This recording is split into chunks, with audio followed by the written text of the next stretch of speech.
Huh? But actually, they're the ones who are imagining that they can get some advancement in spiritual life without following the principles. It's not possible. So, in the 11th canto, 20th chapter, verse 9 of Srimad Bhagavatam, the Lord himself says, one should execute the prescribed duties of Varna and Ashram as long as he has not developed spontaneous attachment for hearing about my pastimes and activities. That's the key. Sometimes we see the self-realized souls acting in a way which is apparently contrary to the rules and regulations, especially the Babajis. We don't know anybody like that, of course. But anyway, we see them sometimes doing things that are a bit odd. People may say, well, you know, he's not following strictly all these rules and stuff like that. But, you know, he's not supposed to. That would diminish his loving attachment for Krishna. He's already pure. He has spontaneous attachment. He doesn't require any rules and regulations to stay fixed. But most people do.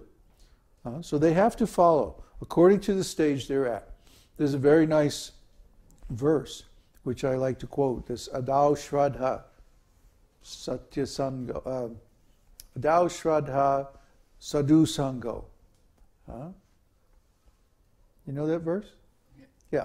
10 stages of devotional service. So which one are you at? If you're in the beginning, 3 or 4 stages, you have to follow the rules and regulations. But once you acquire taste, then spontaneous devotional service. So you have to act according to your level or your stage of development of devotional service.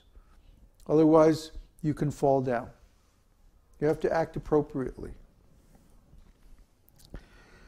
In other words, the prescribed forms of Varna and Ashram are ritualistic ceremonies of religion intended for economic development, sense gratification, or salvation. All of these things are recommended for persons who have not developed Krishna consciousness.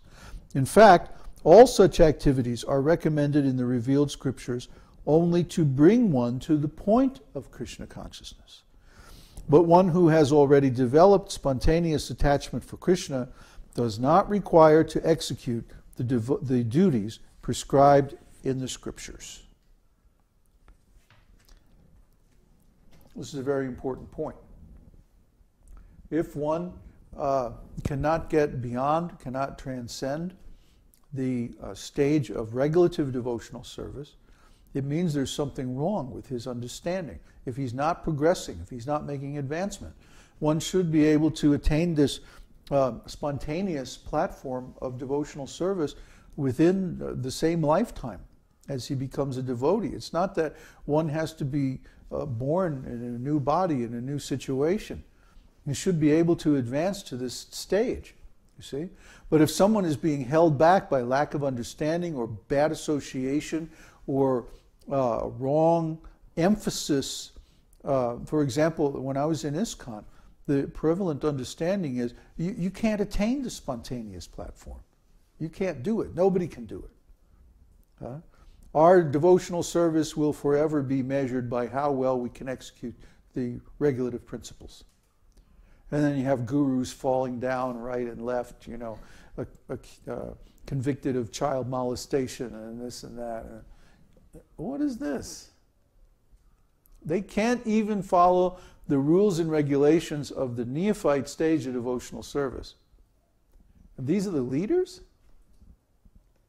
Well, of course they're going to get the idea that you can't attain spontaneous devotional service because they haven't even attained the neophyte platform yet.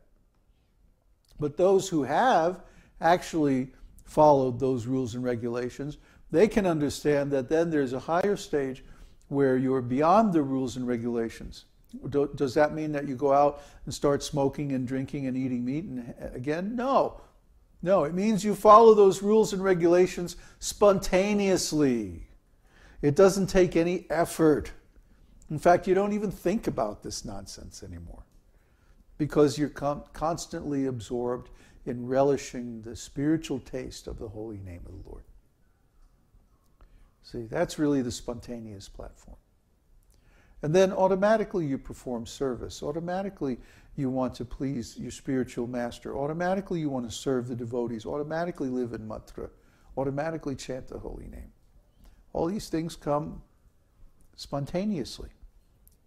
It's not like you say, okay, now I have to get up and do this mantra. Oh boy, this is tough, but I'm going to do it. That's in the beginning. After a while, it's like, oh, beautiful, another day, Hare Krishna. Krishna is there. So, anyway, that's the 13th chapter. Are there any questions? Yes.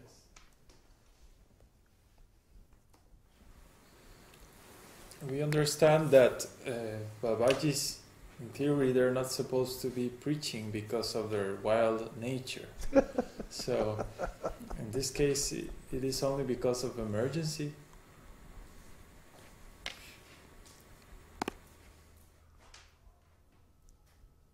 What's the question? Is it only because of emergency? Yes.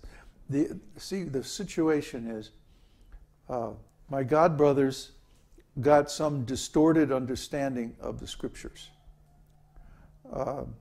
We often comment about how they took out the words from the preface of Srimad Bhagavatam, that the Srimad Bhagavatam is a work of ontological education. And this, I found, was the key to realizing Srimad Bhagavatam. If you don't look at Srimad Bhagavatam as a work of ontology, you cannot understand it properly. And Srila Prabhupada, in his commentary on Srimad Bhagavatam, in many places, uses ontological language to describe it. But the key was missing. The key was glossed over, was actually taken out, deleted by the editors of the BBT. Those same editors today are now changing Prabhupada's books in thousands of places. Well, why are they doing it? They don't understand anything. They never did understand properly, and now they are making even more misunderstandings. And so they have led, these so-called leaders have led the whole society astray. I've never once heard anybody from Gaudiya Math, from ISKCON, from Vrinda, from any organization of so-called Vaishnavas, I've never heard any of them say that Srimad Bhagavatam is a work of ontological education. Only Srila Prabhupada. And only Srila Prabhupada manifested the potency of spreading Krishna consciousness all over the world. And in my own studies, this was the key. This was the key to understanding what is Srimad Bhagavatam. Maybe you don't understand what ontology is. Well, you should get out the dictionary and you should go online and you should look it up. Because ontology is the key to understanding Srimad Bhagavatam. And because it seems like I'm the only person in the world who understands this, I had the obligation to preach. It descended on me. I was chosen. I was asked. I was ordered to take up this lineage. And not because I'm qualified, not because I'm so strong or so intelligent or so anything, but because nobody else is doing it. None of the people who are supposed to do it are doing it. So somebody has to do it. I got called off the bench. Try to understand. This is not my inclination. I'm an artist. I would much rather, just sit out in the woods someplace and play music. So I would rather not be engaged in public contact and philosophical debate and presentations and all of this stuff. I would rather just serve Krishna in my own way.